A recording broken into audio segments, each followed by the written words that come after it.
My dear students and all my dear viewers, you all are welcome to Mr. Sir classes of English, and today I am going to describe the last act and the last scene of The Merchant of Venice. Particularly in this scene we will see that the ring episode, what we have seen in the earlier scene, the climax of ring episode और quarrel scene भी कह सकते हैं इसको. So इसमें देखेंगे.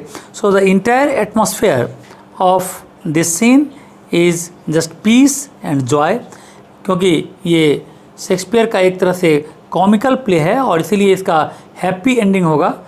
और हम लोग देखेंगे कि सभी कैरेक्टर के प्रति यहाँ पर जो है वो न्याय होगा, और इसलिए पूरा स्टार्टिंग से जो माहौल इसमें बनाया जा रहा है, जो लोरेंजो और जेसिका के बीच में जो कन्वर्सेशन है, वो कन्वर्सेशन बहुत सारे ऐसे मैथोलॉजिकल फैक्ट्स को डिस्क्राइब किया और ये लव का एटमॉस्फेयर, प्यार का एटमॉस्फेयर यानी रोमांटिक एटमॉस्फेयर बनाने की कोशिश यहाँ पर की गई है बिगिनिंग में. फिर बाद में रिंग एपिसोड आएगा और लास्ट में ये ड्रामा बड़े अच्छे माहौल में ख़त्म हो जाएगा. तो चलो इसको स्टार्ट करते हैं. Act 5 scene 1. Actually this scene is taking place at Belmont. हमें मालूम होना चाहिए कि पोर्सिया और नेरिसा कहाँ गई है? कोर्ट ऑफ वेनिस में गई थी एंटोनियो को बचाने के लिए. बेसेनियो और ग्रेशियानो भी एंटोनियो को बचाने के लिए गया था.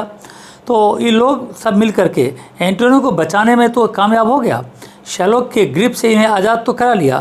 तो अब यहाँ पर पोर्सिया और जो नेरिसा है इसको अपने हस्बैंड से पहले ही कम से कम घर वापस आना है.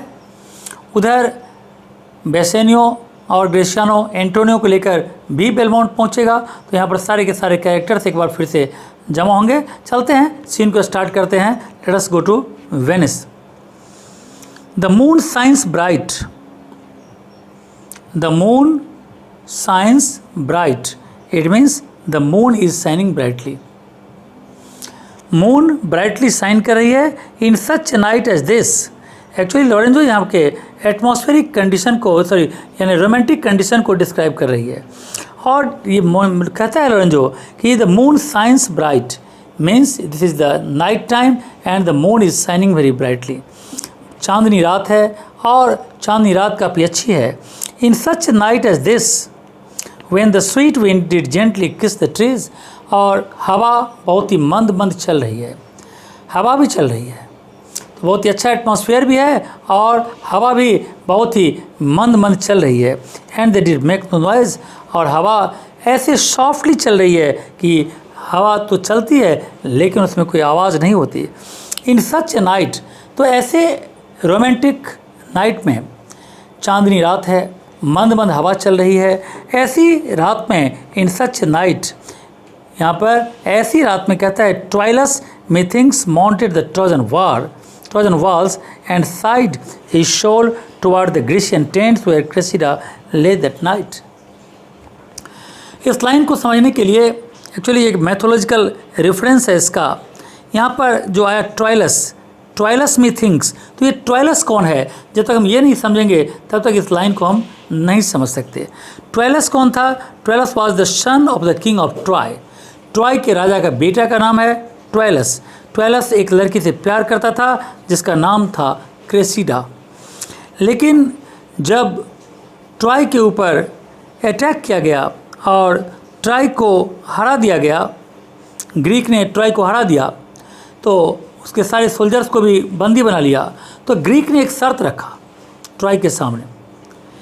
शर्त ये था कि मैं तुम्हारे सारे सैनिकों को आज़ाद कर दूंगा, लेकिन मेरा शर्त यह है उसके बदले में तुम्हें ये लड़की देनी पड़ेगी.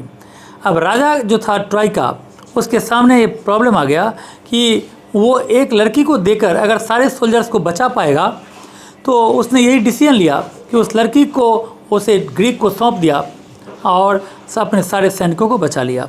जब ये लड़की क्रेसिडा ग्रीक के कैंप में गई तो वहाँ पर वो एक दूसरे आदमी से प्यार करने लगी जिसका नाम था डियोम्ड से प्यार करने लगी और लंबे समय तक वहीं रही.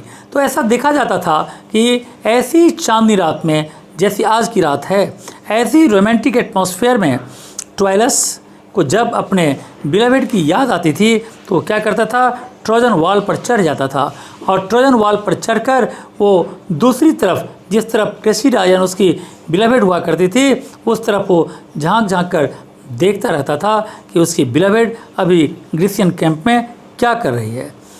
वैसे तो इसे एक अनफेथफुल लवर्स के रूप में देखा जाता है, क्योंकि क्रेसिडा का जो प्यार था वो बहुत ही झूठा प्यार था। क्रेसिडा ने उस तरफ जाकर डियोम्ड से प्यार करने लगी और वो यानी ट्रोइलस को भुला दिया, लेकिन ट्रोइलस का प्यार सच्चा था, वो आज भी उसे याद करता है और ऐसे ही चांदनी रात में जैसे आज की रात है वो इस वॉल पर चढ़ जाता है और चढ़कर वो उस तरफ देखता रहता है कि क्रेसिडा क्या कर रही है।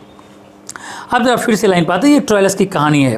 तो कहता है ट्रोइलस में थिंग्स, कहता है इन सच ए नाइट, ऐसी रात रही होगी जब Troilus mounted the Trojan wall, वो ट्रॉय सिटी का जो वॉल था ट्रोजन वॉल पर चढ़ जाता होगा इस चांदनी रात में, एंड साइड इज सोल, और वो अपनी आत्मा को कोसता होगा टुवार्ड द ग्रीसियन टेंट्स, और वो ग्रीसियन टेंट की तरफ, ग्रीस का जो टेंट है वॉल की दूसरी तरफ उसे देखता होगा, जहाँ पर क्या है, वेयर क्रेसिड ले दैट नाइट, जहाँ पर क्रेसिडा उसकी बिलवेड उस रात सोई हुई है।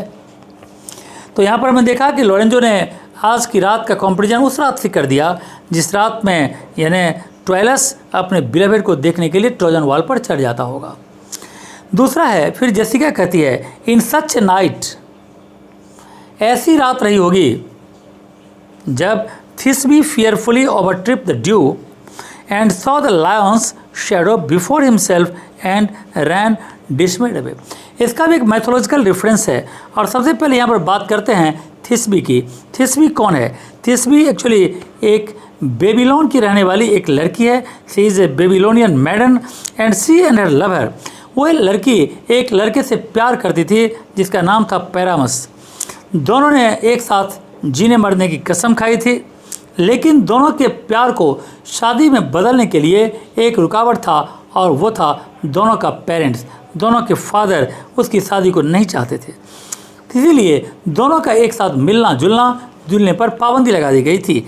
लेकिन एक दिन इन दोनों ने किसी भी तरह से ये अरेंजमेंट कर लिया कि हम दोनों मिलेंगे और मिलने का जगह चुना एक जंगल में। So one day they arrange to meet in a forest, जंगल में मिलेंगे। अब दोनों का प्रोग्राम था इतना बजे जंगल में मिलेंगे। थिस्बी जो लड़की थी वो समय से पहले ही पहुंच गई। जब वो पहुंची तब तक पैरामस आया नहीं था। तो थिस्बी उस जंगल में एक लायन के शैडो को देखा, यानी एक शेर के शैडो को वो देखकर घबरा गई और वो भागी। जब वो भाग रही थी तो भागने के क्रम में कई झाड़ियों से, चूँकि जंगल ही था तो झाड़ियों से होकर गुजर रही थी। कई जगह पर उसके चेहरे पर यानी उन कांटेदार झाड़ियों में से जाने के कारण खून निकलने लगा। खून उसके दुपट्टे में भी लग गया और भागने के क्रम में कहीं ना कहीं वो दुपट्टा जो था किसी झाड़ी से अटक गया और वो किसी तरह अपना जान बचाकर भाग गई, क्योंकि उसने लायन को देखा था, मतलब लायन के शैडो को देखा था। अब थोड़ी देर के बाद जब उसका लवर पैरामस यहाँ पर वापस आया तो देखा कि थिस्बी आई नहीं है। उसे थिस्बी का दुपट्टा दिखाई दिया। थिस्बी के दुपट्टे में खून लगा हुआ था। उस खून को देखकर उसने सोचा कि जंगली जानवर ने थिस्बी को का काम तमाम कर दिया है, थिस्बी को मारकर खा गया है। अब वो सोचने लगा कि जब अब इस दुनिया में थिस्बी ही नहीं है तो मैं इस दुनिया में जीकर क्या करूँगा, और उसने वहाँ पर सुसाइड कर लिया, यानी उसने अपनी जान ले ली। थोड़ी देर के बाद थिस्बी फिर दोबारा वापस उस जगह पर आई, ये सोचकर कि अब तो पैरामस आ गया होगा, देखते हैं वहाँ जाकर। तो जब वो यहाँ पर दोबारा आई तो वो क्या देखती है? वो देखती है कि उसका जो लवर है उसने यहाँ पर क्या कर लिया है, उसने सुसाइड कर लिया है, वो मर गया है। तो अब वो सोच रही है कि जब इस दुनिया में मेरा लवर पैरामस ही नहीं रहा तो मैं जीकर क्या करूँगी, और उसने भी सुसाइड कर लिया। इस तरह से दोनों एक दूसरे के लिए यहाँ पर अपनी जान दे दी। इस तरह का जो प्यार होता है इसको हम एक फेथफुल लवर यानी विश्वास से भरे हुए प्यार के रूप में इसको हम देख सकते हैं। तो ये कहानी है यहाँ पर थिस्बी की। यहाँ पर जो लाइन है एक्चुअल वो क्या कहता है, जैसे क्या कहती है, इन सच ए नाइट, ऐसी ही रात रही होगी, डिड थिस्बी फियरफुली ओवरट्रिप द ड्यू, कि थिस्बी डर कर ड्यू के ऊपर यानी ओस की बूंदों के ऊपर अपने कदम रखते रखते वो यहाँ पर जंगल में आई होगी। And saw the Lions shadow before himself, और उसने अपने सामने क्या देखी होगी, तो शैडो देखी होगी। किस चीज़ का? लायन का एंड रैन डिसमेड अवे, और वो घबराकर भाग गई होगी। तो ऐसे ही घटना में, ऐसे ही क्रम में यानी रात का कंपैरिजन किया जा रहा है, क्योंकि आज की रात इतनी सुंदर है कि आज की रात का कंपेयर दोनों अलग अलग तरीके से किया। एक ने वहाँ पर एग्जाम्पल दिया क्रेसिडा का और ट्रोइलस का, दूसरा ने यहाँ पर थेस्बी और पैरामस का। तो इसके बाद इसी तरह नाइट को आगे बढ़ाने का सिलसिला अब यहाँ पर जारी रहेगा। लेकिन तो एक्चुअली ये सीन काफ़ी बड़ा है और इस तरह का कंपैरिजन तो अभी यहाँ पर चलता ही रहेगा। तो इसको हम लोग नेक्स्ट वीडियो में करेंगे। So up to line number 10 हम लोगों ने फिनिश किया है। देखते हैं इसके आगे क्या होता है। आज के लिए इसमें इतना ही। Okay, thank you and God bless you.